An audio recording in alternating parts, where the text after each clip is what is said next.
Welcome to சில்வர்ஃபிஷ் channel. நோய் நாடி நோய் முதல் நாடி அது தணிக்கும் வாய் நாடி வாய்ப்பச் செயல் அப்படின்னு சொல்லி ஒரு குறள் இருக்கு. அதாவது நோய் என்ன, நோய்க்கான மூல காரணம் என்ன, அதை எப்படி தீர்க்கிறது அப்படின்னு சொல்லி எல்லாத்தையும் நம்ம ஆராய்ச்சி செஞ்சதுக்கு அப்புறம் தான் நம்ம வந்து சிகிச்சையை தொடங்கணும் அப்படின்றது தான் இந்த குறளோட அர்த்தம். அந்த மாதிரி நமக்கு நோய் ஏற்படுவதற்கான காரணம் என்ன, அதை எப்படி தீர்க்கிறது, நோய் இல்லாமல் எப்படி வாழ்றது, இந்த மாதிரி விஷயங்களை தெரிஞ்சுக்கக்கூடிய ஒரு ரெண்டு புத்தகத்தை நம்ம இன்னைக்கு ரிவ்யூ பண்ண போகிறோம். உமர் ஃபாரூக் சார் எழுதின புக்ஸு. ஃபர்ஸ்ட் ஒன் வந்து மருத்துவ ஆய்வுக்கூடங்களில் நடப்பது என்ன அப்படின்ற ஒரு புத்தகம். ரெண்டாவது வந்து நோயின்றி வாழ 4 வழிகள். ஸோ இந்த 2 புக்கையும் நம்ம இது ரொம்ப சின்ன புக்கு தான், ஆனால் உள்ள இருக்க கண்டென்ட் வந்து ரொம்ப இன்ஃபர்மேட்டிவாக, ரொம்ப நமக்கு எல்லாருக்கும் தேவைப்படுற விஷயங்களா இருக்குது. இது ரெண்டையும் சேர்த்து நம்ம புரிஞ்சுக்கும் போது மட்டும்தான் நம்மளால வந்து நம்ம ஹெல்த்தை நல்லா வச்சுக்க முடியும் அப்படின்றதுனால இந்த 2 புக்கையும் சேர்த்து இன்னைக்கு நம்ம ரிவ்யூ பண்ண போகிறோம்.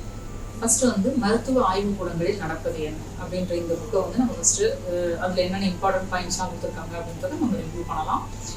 அதாவது லெபார்டரிஸ் அப்படின்னு சொல்லப்படுற இந்த மருத்துவ ஆய்வுக்கூடங்கள், அது வந்து 3 விஷயங்களை தீர்மானிக்குது நம்ம ஹியூமன் பாடியை பொறுத்த வரைக்கும்.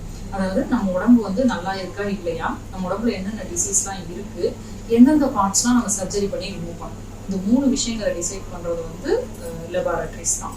அதாவது நம்ம ஊர்ல வந்து கடவுளை நம்பாதவங்க கூட இருப்பாங்க, ஆனால் லேப் ரிசல்ட்ஸ், டெஸ்ட் ரிசல்ட்ஸ் வர்றதை வந்து லெபார்டரிஸ்ல இருந்து வர ரிசல்ட்ஸை நம்பாதவங்க இருக்கவே முடியாது. அந்த அளவுக்கு வந்து ரொம்ப மாடர்ன் மெடிசனோட ரொம்ப வந்து ஐக்கியமான ஒரு விஷயமா வந்து இது வந்து இருக்கு. மெடிசனை பற்றி நம்ம நிறைய நெகட்டிவான விஷயங்களை கேள்விப்படுவோம், ஆனால் வந்து இந்த டெஸ்ட் ரிசல்ட்ஸ் பற்றி நம்ம எந்த விஷயமே கேள்விப்படவே மாட்டோம். மாடர்ன் மெடிசனை வந்து சயின்டிஃபிக் அப்படின்னு வந்து சொல்றதுக்கான மெயின் ரீசன் வந்து லெபார்டரிஸ் தான் எப்பயுமே. ஸோ இது வந்து நம்ம மாடர்ன் மெடிசினுக்கு மட்டும் கிடையாது, ஆல்டர்னேட் மெடிசன், ஹோமியோபதி, சித்தா, இந்த மாதிரி பல விஷயங்களுக்கு வந்து டெஸ்ட் எடுக்கணும் அப்படின்னாலே வந்து நம்ம லெபார்டரிஸ் மட்டும் தான் போயிட்டு இருக்கோம். ஸோ அதனால தான் இது வந்து சயின்டிஃபிக் அப்படின்னு சொல்லிட்டு அதை எல்லாராலையும் நம்பப்படுது இந்த லேப் ரிசல்ட்ஸ் அப்படின்றது. மருத்துவ முறைகளுமே வந்து இந்த மாதிரி லெபார்டரிஸ் நோக்கி நம்ம டெஸ்ட்டுக்கு வியாதி இருக்கா இல்லையா அப்படின்னு டெஸ்ட் பண்ணுறதுக்கு வந்து லெபார்டரிஸ் நோக்கி போகிறதுனால நாடி பரிசோதனை அப்படின்ற ஒரு விஷயம் வந்து நம்ம ட்ரெடிஷனில் இருந்தது. அதுதான் நம்மளோட பழங்கால மருத்துவத்துக்கு வந்து ஒரு அடிப்படையான ஒரு விஷயம் அந்த நாடி பரிசோதனை அப்படின்றது. அதை நம்ம இன்னைக்கு வந்து மறந்துட்டோம் எல்லாரும். ஸோ இந்த மாடர்ன் மெடிசன் வந்ததுலேருந்து இந்த லெபார்டரிஸ் நோக்கி எல்லா மருத்துவ முறைகளும் போக ஆரம்பிச்சதுலேருந்து நாடி பரிசோதனை அப்படின்ற ஒரு விஷயத்த நம்ம மறந்துட்டோம். வந்து ஏன் ஒரு டாக்டர் வந்து லெபார்டரிக்கு தன்னோட பேஷண்ட்டை அனுப்புறாரு அப்படின்னா, அவருக்கு இருக்கிற சில சந்தேகங்கள், உடல்ல என்ன வியாதிகள் இருக்கு அப்படின்னு தெரிஞ்சுக்கிறதுக்கு ஃபர்ஸ்ட் ரீசன். ரெண்டாவது வந்து கமிஷன், லெபார்டரிஸ்லேருந்து கிடைக்கிற கமிஷன் கார். இந்த 2 விஷயங்கள் தான். நீங்கள் இது வந்து அமீர் கானோட சத்தியமேவ ஜெயதே அப்படின்ற அந்த டிவி ப்ரோக்ராம் ஷோ பார்த்துருந்தீங்கன்னா உங்களுக்கு தெரிஞ்சுக்கும் இந்த மாதிரி கமிஷன்ஸ் பற்றி. ப்ளஸ் வந்து பேசிங் டெஸ்ட் அப்படின்னு சொல்லிட்டு ஒரு விஷயம் அதில் வந்து டிஸ்கஸ் பண்ணியிருப்பாங்க, அதுவும் உங்களுக்கு தெரிஞ்சிட்டு இருந்தீங்க. பேசிங் டெஸ்ட் அப்படின்றது என்ன அப்படின்னா, பேஷண்ட்கிட்டேருந்து பிளட் சாம்பிள் எடுத்து அவங்களுக்கு வந்து எல்லா ரிசல்ட்டுமே நார்மல் அப்படின்னு சொல்லி கொடுத்துட்டு அந்த பிளட் சாம்பிளை வந்து பேசிங்கில் கொட்டுறது. இதுக்கு பேர் தான் பேசிங் டெஸ்ட். இதை வந்து நார்த் சைட் பேசிங் டெஸ்ட்னு சொல்கிறாங்க, தமிழ்நாட்டில் வந்து சிங்க் டெஸ்ட் அப்படின்னு சொல்கிறாங்க. இதில் என்ன பெனிஃபிட் அப்படின்னா, பேஷண்ட்டுக்கு நமக்கு எந்த வியாதியும் இல்லை அப்படின்ற ஒரு சந்தோஷம், இவங்களுக்கு வந்து மணி, அதாவது அந்த டெஸ்ட் எடுக்கிறதுக்கான மணி, டாக்டருக்கு கமிஷன். ஸோ இந்த மாதிரி விஷயங்கள் வந்து பெனிஃபிட்டாக இருக்கணும். ஒரு இன்ட்ரெஸ்டிங்கான விஷயம் இந்த புக்கில் என்ன அப்படின்னா, 1 ஹவரில் ஒரே பேஷண்ட்டுக்கு 4 டிஃப்ரெண்ட் லேப்ஸில் வந்து haemoglobin test, white blood cells count test 2 எடுத்து அதையும் இந்த புக்கில் வந்து டிஸ்பிளே பண்ணியிருக்காங்க. அவ்வளோ வேரியேஷன்ஸ் 1 ஹவருக்குள்ள 4 லேபில் எடுத்த அந்த டெஸ்ட்டில் வந்து அவ்வளோ டிஃப்ரென்சஸ் இருக்குது. அதுக்கப்புறம் பிளட் டெஸ்ட் மட்டும் இல்லாமல் கிரியாட்டினின் டெஸ்ட் அதுவும் வந்து பண்ணி அதே மாதிரி ரிப்போர்ட் கொடுத்துருக்காங்க 4 லேபில் எடுத்தது. ஸோ அந்த டெஸ்ட்டை பார்த்துட்டு சார் என்ன சொல்கிறாரு அப்படின்னா, இந்த இந்த பேஷண்ட்டை வந்து நம்ம ஹாஸ்பிட்டலுக்கு அனுப்பியிருந்தா கிட்னி டிரான்ஸ்பிளான்டேஷன் பண்ணியிருப்பாங்க, அப்படி இல்லைன்னா டயாலிசிஸ்க்கு அனுப்பியிருப்பாங்க இமீடியட்டாக அப்படின்னு சொல்கிறாங்க. அந்த அளவுக்கு வந்து லேப் ரிப்போர்ட் வந்து அவ்வளோ வேரி ஆகுது 4 இடத்துக்கு அப்படின்னு சொல்லியிருக்காரு. அதுக்கப்புறம் சார் என்ன சொல்கிறாருன்னா, நார்மல் ரேஞ்ச் அப்படின்றதே வந்து ஒரு இமேஜினேஷன் அப்படின்னு சொல்கிறாரு. இப்போ வந்து சைனாவோட ஹைட் நம்ம எடுத்துக்கிட்டோம், நார்மல் ரேஞ்ச் எல்லாத்துக்குமே சொல்கிறோம்ல, ஹைட்டு, வெயிட்டு, பிபி, சுகர் எல்லாத்துக்கும் சொல்கிறோம். இப்போ ஜஸ்ட் எக்ஸாம்பிள் வந்து ஹைட் எடுத்துக்கிட்டோம் அப்படின்னா, சைனா பீப்புளோட ஹைட்டுக்கும் யூஎஸ் பீப்புளோட ஹைட்டுக்கும் சூட் ஆகாது. அதே மாதிரி இந்தியா பீப்புளுக்கும் வந்து கொரியா பீப்புளோட ஹைட்டுக்கும் வந்து சூட் ஆகாது. ஸோ இப்படி இருக்கும்போது நார்மல் ரேஞ்சுன்றது எப்படி வந்து வேர்ல்டு ஃபுல்லாக ஒரே நார்மல் ரேஞ்ச் வந்து இருக்க முடியும் அப்படின்னு வந்து சொல்கிறாரு. அதே மாதிரி இப்போ பிபி செக் பண்ணுறோம் அப்படின்னா, நம்ம ஒரு கையில் செக் பண்ணிவிட்டு திருப்பி இமீடியட்டாக இன்னொரு கையில் செக் பண்ணும்போது பார்த்தீங்கன்னா அவ்வளோ வேரியேஷன்ஸ் இருக்கும். இப்போ எந்த வேல்யூ வச்சு நம்ம ட்ரீட்மெண்ட் கொடுப்போம். ஸோ நம்ம ஒரே ஒரு ஆளோட நார்மல் ரேஞ்சே வந்து ஒரே மாதிரி இல்லாதப்போ எப்படி வந்து எல்லாரோட இதையும் கம்பேர் பண்ணி எப்படி வந்து நார்மல் ரேஞ்ச் சொல்ல முடியும் அப்படின்னு சொல்றாரு. இந்த மாதிரி அடுத்தது நம்ம அதிகமாக எடுக்கிறது வந்து பிளட் டெஸ்ட். பிளட் டெஸ்ட் பார்த்தீங்கன்னா நம்ம பாடியில மேல் பகுதியில் இருக்கிற ரத்தத்தை வச்சு தான் எடுக்கிறாங்க. அதை வச்சு தான் நம்ம வந்து டிசைட் பண்ணுவோம் என்ன டிசீஸ் இருக்குன்னு சொல்லிட்டு.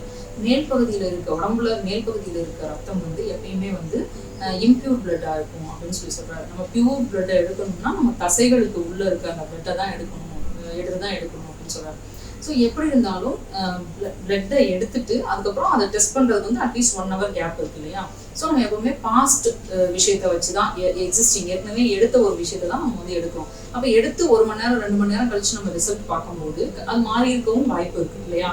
பியூர் பிளட் இம்பியூர் பிளட்டாக மாறி இருக்கலாம், இம்பியூர் வந்து பியூரா மாறி இருக்கலாம், ஏதோ ஒரு மாற்றம் நடந்திருக்கலாம். ஸோ பாஸ்ட் விஷயத்தை தான் நம்ம ரிப்போர்ட்டாக நம்ம சொல்லிட்டு இருக்கோம் அப்படின்னு சொல்றாரு.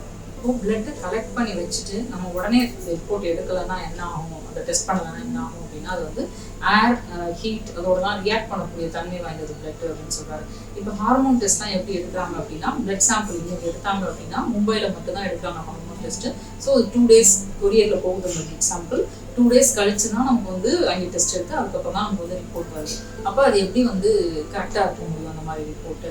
ஸோ இதுலேருந்து என்ன சொல்றாருன்னா ஃபுல்லாக அந்த ரிசல்ட்டை நம்பி நம்ம வந்து ட்ரீட்மெண்ட் கொடுக்குறது அப்படின்றது எப்படி சரியா இருக்கும் அப்படின்னு சொல்றாரு. ஸோ இந்த மாதிரி இது எல்லாத்தையும் எக்ஸ்பிளைன் பண்ணிட்டு லாஸ்ட்டாக என்ன சொல்றாரு அப்படின்னா லாஸ்ட்டாக ஒரு கோட்டோட முடிச்சிருக்காரு.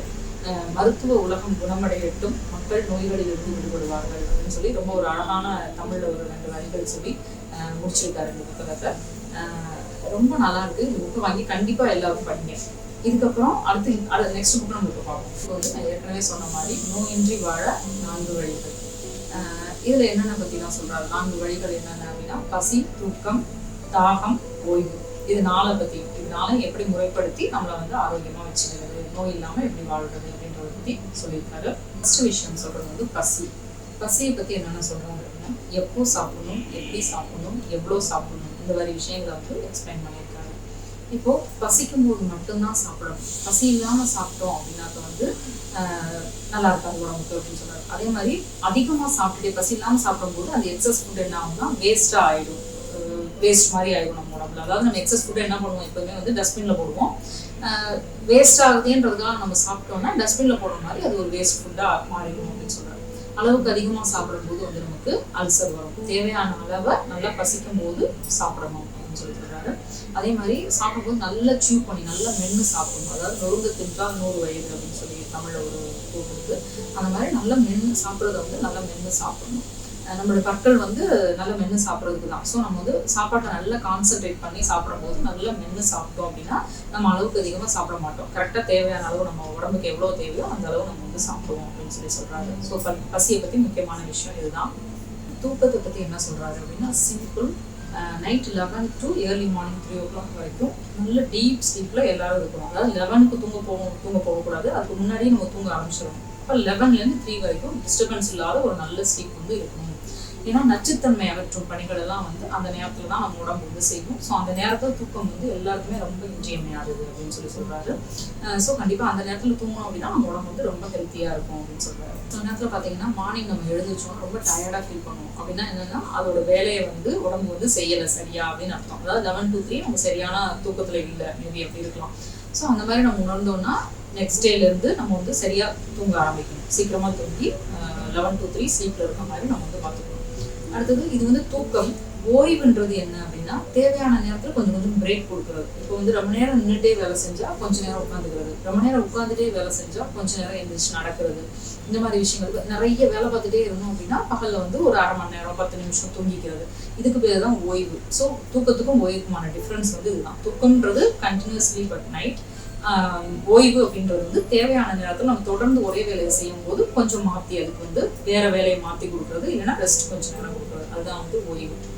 நெக்ஸ்ட் விஷயம் வந்து தாகம். தாகம் அப்படின்றது தண்ணி குடிக்கிறது எப்போ நமக்கு தேவையோ அப்போ மட்டும்தான் நம்ம வந்து குடிக்கணும். இப்போ சில பேர் சொல்லுவாங்க காலையில் எந்திரிச்சோன்னா 2 லிட்டர் தண்ணி குடிக்கணும், 1 லிட்டர் தண்ணி குடிக்கணும் அப்படின்ட்டு. அதெல்லாம் வந்து சரி கிடையாது. அதாவது இப்போ நம்ம ஒரு நாள் ஃபுல்லாக என்ன உணவு தேவையோ அதை ஃபுல்லாக காலையில் எந்திரிச்சோன்னா நான் சாப்பிட்டு முடிச்சிடறேன் அப்படின்னு சொல்கிற மாதிரி இருக்கும். ஸோ வந்து அது நம்ம வந்து கிட்னிக்கு எக்ஸ்ட்ரா வேலை கொடுக்குற மாதிரி. ஸோ எப்போ எவ்வளோ தண்ணி தேவையோ அதை மட்டும் குடிச்சா போதும். தண்ணி குடிக்கும் போது நம்ம சிப் பண்ணி குடிச்சு பழகணும் அப்படின்னா உடம்புக்கு தேவையான அளவு தண்ணியை கரெக்டாக நம்ம குடிப்போம், உடம்பே அதுவே எடுத்துக்கும் அப்படின்னு சொல்றோம் அப்படின்ற மாதிரி சொல்லியிருக்காரு. ஸோ தண்ணி தேவையான அளவு தண்ணி எப்போ தேவைப்படுதோ அப்போ மட்டும் குடிச்சா போதும். ஃபைனலாக டாக்டர் ஜோசப் மர்ஃபி அவரை பற்றின ஒரு நிஜமாக நடந்த ஒரு விஷயத்தை வந்து சொல்லி இந்த புக்கை வந்து முடிச்சிருக்காரு சார் வந்து. டாக்டர் ஜோசப் மர்ஃபி யாருன்னு உங்களுக்கு தெரியும். The power of subconscious mind அப்படின்ற ஒரு வேர்ல்ட் ஃபேமஸ் புக்கோட ஆத்தர் அவர் வந்து ஒரு டாக்டரேட் இன் சைக்காலஜி. சைக்காலஜியில் வந்து டாக்டரேட் பண்ணியிருக்காரு. அவருக்கு வந்து ஸ்கின் கேன்சர் வந்து ரொம்ப ஒரு என்ன சொல்கிறது, ரொம்ப எந்த ஸ்டேஜுக்கு போயிட்டு ஹாஸ்பிட்டல்லேருந்தே அவர் வந்து அனுப்பிடுவாங்க, எதுவும் பண்ண முடியாது அப்படின்னு சொல்லிட்டு கை வச்சு அனுப்பிடுவாங்க. தென் அவர் வந்து ரொம்ப முந்து போய் மனசில் ரொம்ப கஷ்டத்தை வச்சுட்டு ஒரு சர்ச்சில் போய் ஒரு ஃபாதரை மீட் பண்ணுறாரு. அப்போ அந்த ஃபாதர் வந்து ஒரு இன்டைரக்டாக ஒரு விஷயத்த வந்து சொல்கிறாரு. என்ன அப்படின்னா, ஒரு கைக்கடிகாரத்தை ஒருத்தர் உருவாக்கி இருக்காரு அப்படின்னா அவருக்கு வந்து அந்த கைக்கடிகாரத்தை உருவாக்கவே முடிஞ்சுது அவரால் அப்படின்னா, அந்த கைக்கடிகாரம் இடையில ஓடாமல் நின்னாலோ ஏதாவது ரிப்பேர் ஆனாலோ அவரால் வந்து அதை சரி செய்ய முடியும் கண்டிப்பா அப்படின்னு சொல்லி ஒரு சின்ன ஒரு விஷயத்த மட்டும் சொல்லியிருக்காரு. அதுக்கப்புறம் இவர் வீட்டில் போய் நிறைய யோசிச்சு பார்க்கும்போது அவருக்கு புரிஞ்சிருக்கு, நம்ம பாடியை நிறைய பாடி வந்து நம்ம ரொம்ப இதுவாகிறதுக்கு காரணமே வந்து மைண்டில் கிளாரிட்டி இல்லாததுதான் அப்படின்னு சொல்லிட்டு. ஸோ மைண்டை நம்ம கிளியராக வச்சுட்டோம் அப்படின்னா பாடியும் ரொம்ப கிளியராக இருக்கும் அப்படின்னு சொல்லி அவருக்கு ரொம்ப புரிஞ்சிருக்கு. அதுக்கப்புறம் 3 months அவர் அந்த ஸ்கின் கேன்சர்லேருந்து கம்ப்ளீட்டாக சில ப்ரேயர்ஸ் அந்த மாதிரி எல்லாம் பண்ணி மைண்டை வந்து சரி பண்ணி ஸ்கின் கேன்சர்லேருந்து கம்ப்ளீட்டாக க்யூர் ஆகி வெளில வந்திருக்காரு. ஸோ இந்த விஷயத்த சொல்லி பாடி வந்து அதையே நம்ம ஃபங்க்ஷன் ஆக விட்டோம் அப்படின்னா அதுவே அதோட வேலையெல்லாம் செஞ்சுட்டு சரி பண்ணிக்கும் அப்படின்ற ஒரு விஷயத்த சொல்லி கன்க்ளூட் பண்ணியிருக்காரு சார். மருந்துகளே இல்லாத உடல் நலத்தை பெறுவோம், மருத்துவமே தேவையற்ற மனிதராய் உயர்வோம் அப்படின்னு சொல்லி அழகான தமிழ் வார்த்தைகளோட வந்து இந்த புக்கை வந்து முடிச்சிருக்காரு. இன்னைக்கு நம்ம ரிவ்யூ பண்ண 2 புக்கும் உங்களுக்கு ரொம்பவே யூஸ்ஃபுல்லாக இருந்திருக்கும் அப்படின்னு நினைக்கிறேன். திரும்ப ஒரு தடவை நான் ஒரு சும்மா ரிவ்யூ பண்ணுறேன். ஃபர்ஸ்ட் புக் வந்து மருத்துவ ஆய்வுக்கூடங்களில் நடப்பது என்ன. இதில் என்ன ஃபைனலாக என்ன ஒரு கன்க்ளூஷன் சொல்லணும் அப்படின்னா, டெஸ்ட் ரிசல்ட்ஸை கம்ப்ளீட்டாக பிலீவ் பண்ண வேண்டிய அவசியம் இல்லை. நம்ம உடம்பு எப்படி இருக்குது அப்படின்றதையும் நம்ம பார்த்து தான் முடிவு பண்ணணும் நோய் என்ன அப்படின்றத வந்து ரொம்ப அழகாக சொல்லியிருக்காரு. நீங்கள் இந்த புக்கை படித்தா, நான் வந்து சும்மா மெயின் பாயிண்ட்ஸ் மட்டும் தான் சொல்லியிருக்கேன். ஸோ நீங்கள் புக்கை வாங்கி படிச்சிங்கன்னா நல்லா உங்களுக்கு வந்து ரொம்ப ஒரு நல்ல கிளாரிட்டி கிடைக்கும். ஸோ இந்த விஷயங்கள் இதில் இருக்குது. பிளட் டெஸ்ட்லாம் வந்து நம்ம லேட்டாக எடுத்துட்டு லேட்டாக நம்ம டெஸ்ட் பண்ணுறதுனால என்ன மாதிரி விளைவுகள்லாம் இருக்கும். ஸோ இந்த மாதிரி விஷயங்கள்லாம் இந்த புக்கில் வந்து கிளியராக எக்ஸ்பிளைன் பண்ணியிருக்காரு. அதுக்கப்புறம் நோயின்றி வாழ 4 வழிகள். இதில் பார்த்தீங்கன்னா வந்துட்டு 4 விஷயங்கள், நம்ம ஒழுங்குபடுத்த வேண்டிய 4 விஷயங்கள் பற்றி சொல்லியிருக்காரு. பசி, தூக்கம், தாகம், ஓய்வு. இந்த 4 விஷயங்களையும் எப்படி சரி பண்ணுறது, ப்ளஸ் வந்து உடம்பு தன்னைத்தானே அதுவே சரி பண்ணிக்கும் அப்படின்ற ஒரு அழகான விஷயத்தையும் வந்து ஒரு சின்ன எக்ஸாம்பிள் மூலம் எக்ஸ்பிளைன் பண்ணியிருக்காரு. ஸோ இந்த புக்கை கண்டிப்பாக வாங்கி படிங்க. புக்கு வேணும் அப்படின்றவங்க வந்து டிஸ்கிரிப்ஷனில் வந்து நான் ஒரு மொபைல் நம்பர் கொடுத்துருக்கேன். அந்த மொபைல் நம்பருக்கு கால் பண்ணிங்கன்னா உங்களுக்கு புக் வந்து கொரியரில் நாங்கள் அனுப்பியிருக்கோம்.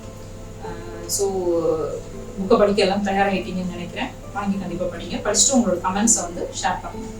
வாசிப்பை நேசிப்போம், அன்பை சுவாசிப்போம், பிரபஞ்சத்தை அன்பால் நிறைப்போம், அடுத்த தலைமுறைகளை காப்போம். இதே மாதிரி ஒரு இன்ட்ரெஸ்டிங்கான இன்ஃபர்மேட்டிவான ஒரு விஷயத்தோட நெக்ஸ்ட் வீக் நான் உங்களுக்கு